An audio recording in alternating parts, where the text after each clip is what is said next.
Na vida, nem sempre o amor vem do sangue. Em muitos lares brasileiros, pais de coração assumem o que o destino ou as circunstâncias negaram aos pais biológicos. É chamado a paternidade socioafetiva, um vínculo construído no dia a dia, no cuidado, na presença e no afeto.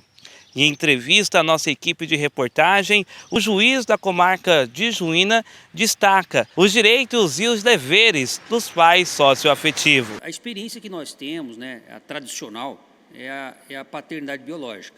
E essa também é um direito de todo cidadão, né, é saber a sua origem, né, a sua história genética, a sua origem biológica.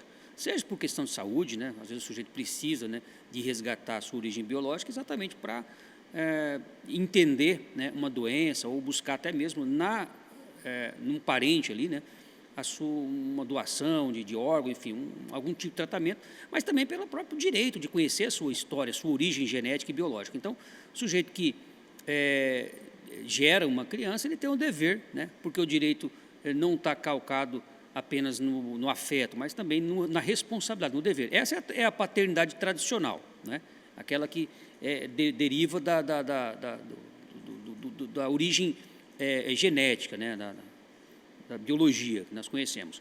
E agora, por outro lado, existe também, né, a construção da paternidade. O sujeito, por exemplo, que gera uma criança, né, um casal, citando um exemplo, e aí ele separa da companheira, da esposa, né, com esse filho, a esposa, né, a mãe dessa criança, passa a se relacionar com uma outra pessoa, e essa outra pessoa, então, passa a ser o padrasto, né, dessa criança. Então, essa criança, quando constrói essa relação entre ela e esse padrasto, ela acaba construindo uma relação de paternidade. É ali que nós chamamos de paternidade socioafetiva. É uma paternidade não biológica, uma paternidade que é construída pelo afeto. Ela também tem proteção legal no ordenamento jurídico, exatamente porque ali a relação ali se estabeleceu um direito, né, da criança de preservar, né, aquela relação afetiva que ele construiu. Ou seja, de modo que, eventualmente, se essa mãe, né, separa, né, do companheiro atual, né, o padrasto dessa criança, essa criança tanto pode acionar judicialmente o pai biológico, quanto esse padrasto, ou seja, esse pai socioafetivo, para questões materiais, por exemplo, pensão alimentícia, né, dentre outras necessidades. Então, ela passa a ter, inclusive, dois direitos, né, ou seja, um direito de rastrear sua origem biológica, como também ter direito de se preservar essa paternidade socioafetiva que foi construída. Não se estabelece a paternidade socioafetiva a partir do calendário, um calendário comum. Ou seja, do mesmo modo que um namoro não configura uma união estável, né, um relacionamento fugaz, rápido, ele não vai configurar necessariamente uma paternidade socioafetiva, né?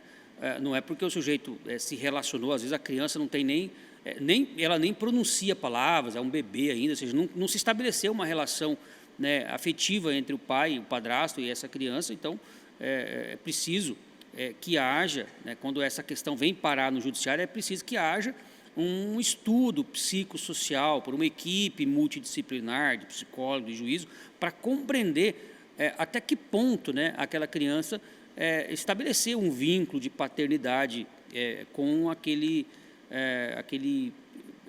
padrasto, né? Então é preciso fazer um estudo. Então não é dessa forma aí apressada, superficial que se estabelece esse vínculo de paternidade socioafetiva. É preciso que haja a construção disso. E a construção, evidentemente, leva um tempo. Como o senhor já disse no início da matéria, que isso não exibe a responsabilidade do pai biológico.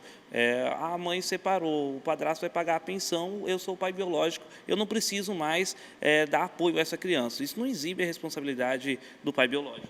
Sim, em regra, né, se o sujeito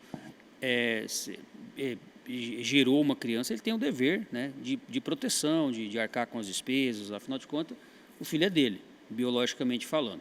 Agora, a situação em que o filho convive em outra família, então o filho tem um padrasto, tem uma experiência ali de paternidade socioafetiva, então, necessariamente o vínculo se estabelece ali. Então, o dever ali eu dizer assim, imediato, mais próximo, é ali com esse padrasto, né? Então, agora, quando há uma separação, ou seja, a mãe, a companheira ali, separa desse padrasto dele e ela precisa, né, para cuidar dessa criança de um auxílio, a criança tanto pode acionar o pai biológico, tanto quanto pode acionar o pai socioafetivo, né? Porque os dois, né, construíram, o primeiro com o dever biológico de ter gerado a criança e o segundo porque construiu uma relação de afeto e não pode simplesmente desprezá-la porque separou da mãe.